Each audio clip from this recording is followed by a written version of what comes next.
Bienvenue sur la chaîne. Azami résumé. Takumi a été convoquée dans un autre monde et se retrouve devant la déesse Nolan, mais la première chose qu'elle fait est de s'excuser sincèrement car tout ceci était une énorme erreur. Elle explique que lorsqu'un sort d'invocation est activé, il sélectionne au hasard un groupe de perdants de la Terre pour être Iseked. Mais la vie de Takumi se passait plutôt bien, et il était donc censé être exclu de la convocation. Cependant, une erreur s'est produite et il s'est retrouvé ici, seul avec tous les autres. Tout cela parce que le Saint-Empire de Sidonie a décidé d'activer inconsidérément le sort de convocation. Comme Takumi n'était pas censé être convoqué, Nolan l'a amené ici, alors que tous les autres héros convoqués sont allés directement en Sidonie. Takumi lui demande si elle peut simplement le renvoyer sur Terre puisqu'il a été invoqué par erreur, mais malheureusement, elle ne peut pas le faire. Elle était tellement en colère contre Sidonie pour avoir utilisé le sort d'invocation interdit qu'elle l'a immédiatement retiré des lois magiques de ce monde afin que plus personne ne puisse se déplacer entre les mondes. Takumi est donc coincé ici de façon permanente. Le processus l'a également tué, ce qui n'est pas sans conséquence. Takumi commence à paniquer en réalisant qu'il est un fantôme désincarné, mais elle lui dit qu'il n'a pas à s'inquiéter parce qu'elle a un plan. Elle ne peut pas le renvoyer sur Terre, mais elle peut lui donner un nouveau corps et faire en sorte qu'il devienne un citoyen de ce monde, et en guise d'excuse, puisque c'est en partie de sa faute, elle lui offre sa bénédiction pour lui rendre la vie plus facile. Takumi n'a pas vraiment le choix, il accepte donc de renaître dans ce monde, et Nolan est heureuse de l'entendre car cela lui facilite la tâche. Elle lui dit d'ouvrir son écran de statut pour voir la nouvelle vie qu'il aura, et quand Takumi le fait, il découvre que Nolan a l'intention de lui donner un corps de 17 ans même s'il en a 40. Nolan lui dit de ne pas se préoccuper des détails mineurs, et surtout, qu'il doit encore choisir son travail. Elle lui dit qu'il y a deux classes principales pour les emplois, donc si Takumi veut quelque chose de plus axé sur le combat, il peut choisir des choses comme épéiste, chevalier, ou chasseur, mais si cela ne l'attire pas, il peut toujours choisir un des emplois de production à la place. Takumi n'aime pas l'idée d'avoir à se battre, il décide donc d'opter pour un travail de production. Nolan lui implante alors le métier dans l'âme, ainsi qu'un tas d'autres bénédictions bonus, et l'envoie sur le chemin, en oubliant complètement de lui donner un tutoriel. Takumi atterrit en catastrophe au milieu d'une forêt, et après s'être finalement relevé du sol, il voit son reflet dans la rivière et réalise qu'il est vraiment devenu une personne différente, et qu'il n'a plus d'arthrite. Il décide de tirer le meilleur parti de sa nouvelle vie et va voir ce qu'il y a dans le sac que Nolan a déposé avec lui. Il y trouve des rations alimentaires et de l'argent, ce qui signifie qu'il n'a pas à craindre de mourir de faim pour l'instant. Il jette ensuite un coup d'œil à son écran d'état, et il semble que Nolan l'ait doté de toutes les compétences utiles dont il pourrait avoir besoin. Il dispose même de la magie élémentaire, alors il décide de l'essayer pour voir s'il peut vraiment s'en servir. Il ouvre la main et invoque la boule d'eau, et c'est ainsi qu'une boule d'eau se forme dans sa main. Les autres éléments fonctionnent de la même manière, Takumi est donc capable de les utiliser dès son premier essai, mais maintenant qu'il a compris comment fonctionne sa magie, il doit commencer à réfléchir à son prochain mouvement et décide de se diriger vers le village le plus proche. En marchant, Takumi tombe sur un bâton au milieu du chemin, et il a l'air d'un très beau bâton, alors il utilise sa compétence d'évaluation pour le scanner et découvre qu'il s'agit de bois de breloque. Ce bois provient du monstre de commerce, et il est très utile pour fabriquer des bâtons et des lances magiques. Takumi décide donc de mettre sa compétence de modélisation à l'épreuve et l'utilise sur le bois pour créer une lance. Puisque le bois fonctionne si bien, Takumi décide de regarder autour de lui pour voir s'il y a d'autres plantes utiles à proximité, et il en trouve une tonne, alors il passe l'heure suivante à les cueillir, mais maintenant il ne sait pas quoi faire de tout cela. Elles ne rentreront certainement pas dans son sac, il va donc devoir les laisser derrière lui, mais Takumi se souvient alors qu'il a une compétence de boîte à objets, alors il l'utilise pour stocker toutes les plantes. À ce moment-là, il entend quelqu'un crier et quelques instants plus tard, il voit une petite fille sortir des buissons en courant. La petite fille vient lui demander de l'aide car un monstre la poursuit, et lorsque Takumi se retourne pour voir de quel genre de monstre il s'agit, il découvre un énorme lapin à cornes. Le lapin lui fonce dessus et manque de l'empaler, mais à la dernière seconde, il panique et poignarde accidentellement le lapin à la tête, le tuant sur le coup. Il est choqué qu'un débutant comme lui ait pu gagner contre un tel monstre, et il suppose que c'est grâce à la bénédiction de Nolan, mais Nolan n'a rien à voir là-dedans. Mais Nolan n'y est pour rien. C'est juste de la chance.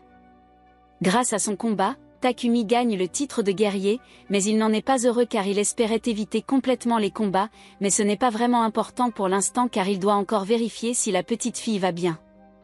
Molly dit qu'elle va bien et explique qu'elle était venue cueillir des herbes, mais qu'elle s'est accidentellement éloignée du village où elle s'ennuyait et qu'elle a été attaquée.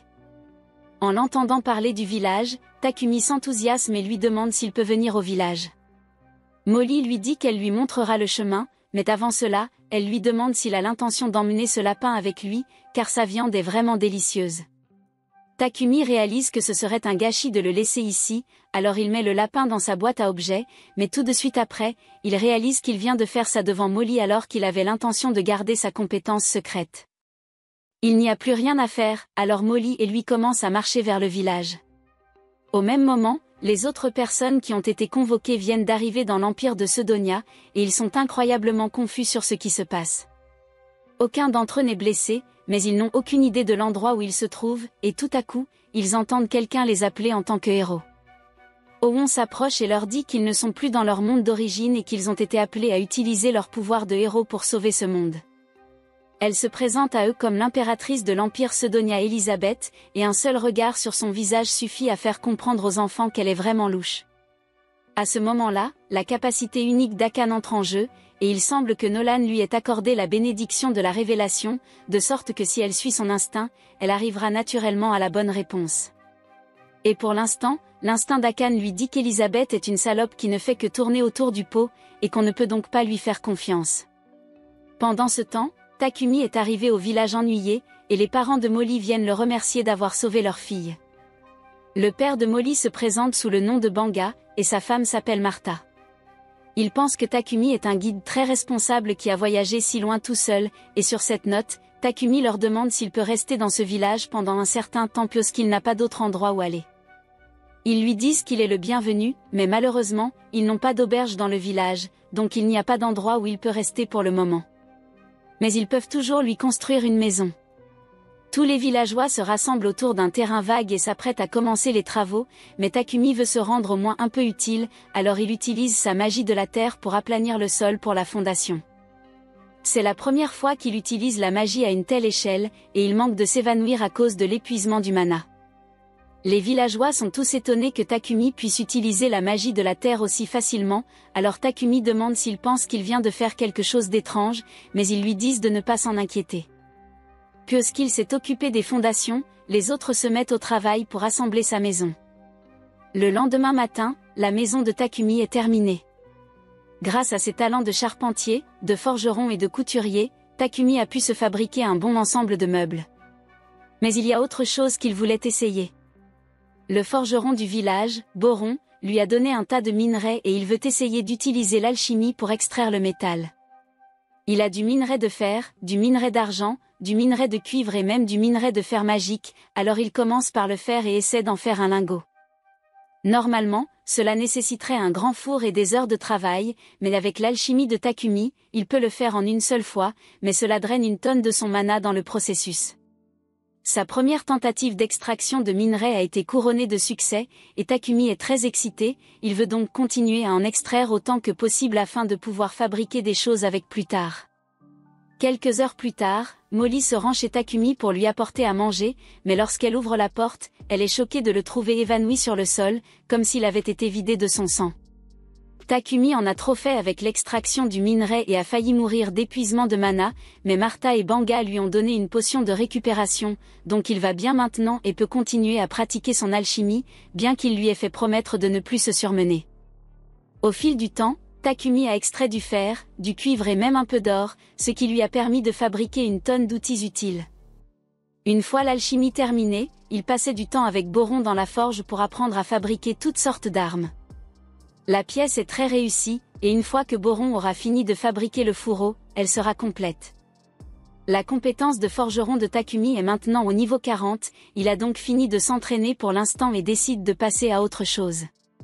Il va voir Banga et lui demande s'il peut lui emprunter quelques potions, et Banga n'a aucun problème à lui en prêter, mais toutes les potions sont basiques, donc il n'en tirera pas grand-chose.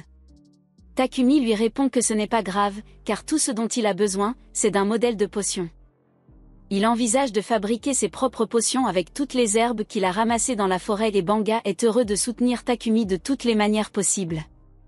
Il lui propose donc de lui acheter des potions s'il termine la première fournée.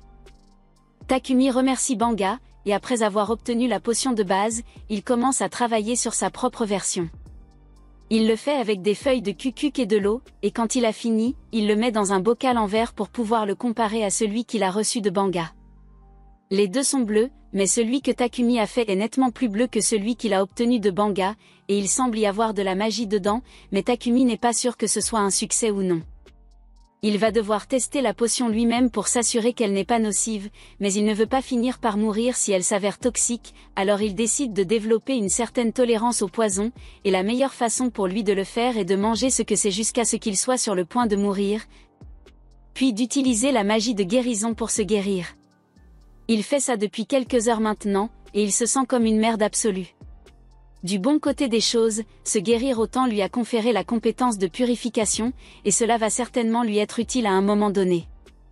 Alors que Takumi se remet sur ses pieds, il entend un bruit derrière lui et trouve un énorme sanglier le fixant. Le sanglier n'est clairement pas amical, alors Takumi attrape sa lance et se prépare à se défendre, mais alors que le sanglier lui charge et qu'il essaie d'utiliser la lance, elle se brise au contact, laissant le sanglier indemne et Takumi sans arme. Il essaie d'utiliser toute la magie dont il dispose, mais aucune d'entre elles n'endommage le sanglier, alors il commence à paniquer ici, et juste au moment où il pensait que les choses ne pouvaient pas empirer, il lance une araignée empoisonnée derrière lui et il semble qu'elle se prépare à attaquer. Alors Takumi est complètement acculé. Cependant, au lieu de l'attaquer, l'araignée attaque le sanglier à la place, ce qui lui fait manquer Takumi, mais le sanglier vient toujours le chercher, il doit donc penser à quelque chose rapidement.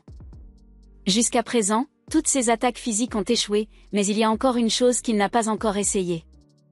Alors que le sanglier le charge à nouveau, il saute en l'air, au moment du contact, il utilise son habileté d'alchimie sur la tête du sanglier et la décompose. Grâce à sa réflexion rapide, il a réussi à survivre, et maintenant qu'il est en sécurité, il décide d'aller voir l'araignée car elle l'a aidé plus tôt. L'araignée est en très mauvais état après avoir été frappée par le sanglier. Il décide de le soigner pour qu'il ne meure pas, et après, il se lève pour pouvoir retourner au village, mais ensuite il reçoit une notification lui disant qu'il a réussi à apprivoiser l'araignée. Il ne savait même pas qu'il était possible de prendre une araignée, mais il hésite à l'emporter avec lui car l'araignée est considérée comme un monstre dangereux. Cependant, l'araignée le frappe avec les yeux mignons, alors il décide de l'accepter comme son animal de compagnie de toute façon, et pour le rendre officiel, il la nomme Maple. Un peu plus tard, Takumi retourne au village et montre à tout le monde le sanglier géant qu'il a tué, ils sont tous étonnés qu'il ait pu vaincre quelque chose comme ça, mais encore plus qu'il ait réussi à apprivoiser une araignée venimeuse puisque personne n'a jamais réussi à le faire auparavant. Cela mis à part, Takumi suggère qu'il partage tout le sanglier puisqu'il ne peut pas le finir seul, donc ce soir-là, un festin massif est organisé en son honneur. Pendant que tout le monde s'amuse, Banga apporte les précieux restes du sanglier à Takumi et lui dit qu'il peut les vendre pour de l'argent s'il se dirige vers la ville la plus proche, Bolton, ce sera donc la prochaine destination de Takumi. Pendant tout ce temps, la déesse Nolan veillait sur lui, et elle est vraiment heureuse de ses progrès lorsqu'une de ses compagnes déesses lui demande ce qu'elle espère accomplir en accordant à Takumi un traitement aussi spécial. Elle lui a donné un corps spécial, une bénédiction spéciale, et en plus de cela, elle lui a consenti une année entière dans le passé, avant que Sidonia n'active réellement le sort d'invocation qui l'a amené ici, mais Nolan dit qu'elle n'a pas de raison particulière pour cela, elle fait juste ce qu'elle pense être juste. C'était la fin de l'épisode 1, abonnez-vous pour ne pas manquer la prochaine partie.